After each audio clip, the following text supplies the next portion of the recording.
खुदा की इबादत करने वाले थे। हालेलुया। इनका भी ईमान इन्हीं जैसों का था। जब इनको आग की भट्टी में डाला गया तो मैं ईमान रखता हूँ, जो खुदा के बंदे, जो खुदा के स्कॉलर हैं, वो इस चीज़ को बयान करते हैं कि तब ऐसा हुआ होगा जब खुदा आसमान पर था, तो उस आसमान से देख रहा था, क्योंकि कलाम में लिखा हुआ है खुदा जो है वो हर नेको बद पर अपनी नज़र को ठहराए हुए है। वो देख रहा था सारा माजरा। उसने एक फरिश्ते को बुलाया, जल्दी से आओ, शायद वो मीका होगा। उसको बुलाया खुदा ने कि आओ और इन बंदों को बचा। कितनी देर में तू जा सकता है? उसने कहा खुदा मैं 5 मिनट में जा नहीं, तब तक तो ये जो है ना वो जल जाएंगे। नहीं, दूसरे को जिब्राइल को बुलाओ। खुदा ने ऐसा किया होगा, मैं मान रखता हूँ। तो जिब्राइल ने कहा खुदावंद मैं 2 मिनट में पहुँच जाऊँगा। तो कहा नहीं, 2 मिनट में आग इतनी तेज़ है कि खुदा के बंदे जो है वो जल जाएंगे, ऐसा हो ही नहीं सकता। उसने बाद में कहा मेरा बेटा कहाँ है, मेरा बेटा कहाँ है, उसको बुलाओ। वो फौरन ही पहुंच जाता है। हालेलुया।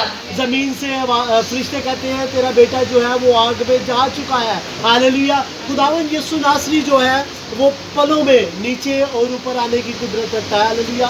उसने आग की भट्टी से उस वक्त तीनों को बचा लिया। जब वो आग में नजर आ रहे थे, जो बादशाह था उसने कहा ये आदमजात सा चौथा कौन है इनके साथ। हालेलुया। आला ज़ात जो है अभी चौथा कौन सा है। और एक और वाक़या छोटा सा, इसके बाद मैं कलाम को वाइंड अप करूँगा कि खुदावन ज़मीन और आसमान पर आने की कुदरत रखता है, फटाफट आने जाने की कुदरत रखता है। जब खुदावन यीशु नासरी सलीब पर थे, तो जो दाहिनी साइड वाला डाकू था और बाईनी साइड वाला डाकू था, दोनों उससे मुहातिब थे। और लिखा नहीं है कलाम में, लेकिन आइडिया से, क्योंकि राइट साइड से हम हमेशा अच्छे काम करते हैं, लेफ्ट साइड से, तो मैं समझता हूँ कि राइट साइड वाला जो डाकू था उस पर खुदा की कुदरत जाहिर हुई थी, उस पर खुदा के लहू की छींटें आई थी। और वो कह रहा है, क्या कह रहा है, ऐ खुदावन जब तू अपनी बादशाही में जाए तो मुझे याद रखना, मुझे याद करना। तो खुदावन यीशु मसीह ने उससे क्या कहा? उसने कहा आज ही तू मेरे साथ फिरदौस में होगा। हालेलुया। मेरे अजीजों कलाम बयान करता है कि जब खुदावन यीशु नासरी सलीब पर थे तो वो आखिरी वक्त था जब डाकुओं से वो बात कर रहा था। तो मेरे ख्याल में वो 3 बजे का टाइम था या 3 बजे के बाद का टाइम था। यकीनन जो 24 घंटे होते हैं एक दिन में वो ख़त्म होने वाले थे, वो कुछ ही घंटे रह गए थे। तो खुदावंद यीशु नासरी ने अपनी ज़ुबान से पुकारा कि तू आज ही मेरे साथ फिरदौस में होगा।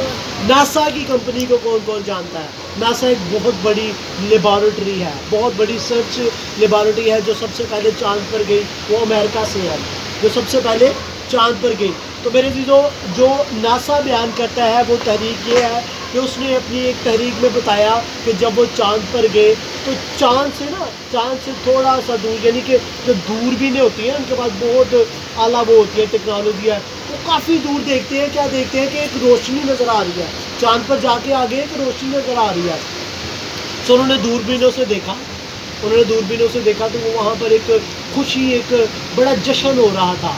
तो उन्होंने वो सारा सर्च किया और उसके बाद उन्होंने एक जो बड़ी सर्च के बाद जो है ना एक उन्होंने रिज़ल्ट दिया कि जब इंसान की रूह परवास करती है तो वो फिरदौस में आ जाती है। हालेलुया। और जो वो सफ़र था वो बयान करती है कि 33,500 साल जो है जब इंसान की रूह परवास करती है तो वो आहिस्ता स्टेप बाय स्टेप वहाँ पर पहुँचती है। कहाँ पे? फिरदौस में। और खुदावंद यीशु मसीह कह रहे हैं तू आज ही मेरे साथ फिरदौस में। की कुदरत ऐसी है कि वो चंद घंटों में, चंद लम्हों में फिरदौस और ज़मीन पर आने की कुदरत रखते हैं। हालेलुया। इस पुत्र कलाम के वसीले से खुदा आपको और मुझे बड़ी बरकत दे।